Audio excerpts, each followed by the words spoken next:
Lakas ng loob mangutang kasi di raw makukulong. Sigurado ka ba? Baka sa dulo, preso ang bagsak mo. Ano nga ba sinasabi ng batas tungkol dito? Let's find out.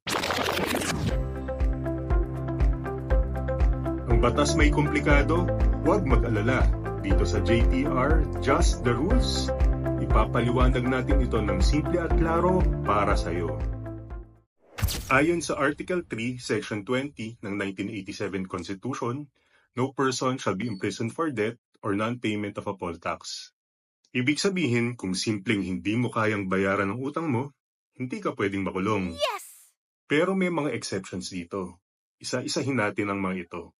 Una ang estafa under Article 3152A ng the Revised Penal Code. Kung ikaw ay umutang gamit ang panlilinlang o may intensyon talagang hindi magbayad, pwede ka kasuhan ng estafa. Hindi ka kinakasuhan dahil sa utang, kundi dahil sa panloloko.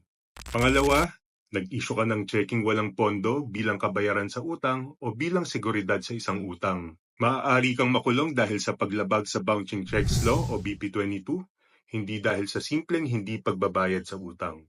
At huli, kung gumamit ka ng credit card na wala kang planong bayaran, pwede kang managot sa ilalim ng Republic Act No. 8484 o Access Devices Regulation Act. Kaya kung inaakala mong ang lahat ng utang ay walang kulong, mag-isip-isip ka muna. Para sa mas maliwanag at madaling paliwanag sa batas, follow me on social media. Let's make legal knowledge accessible to everyone.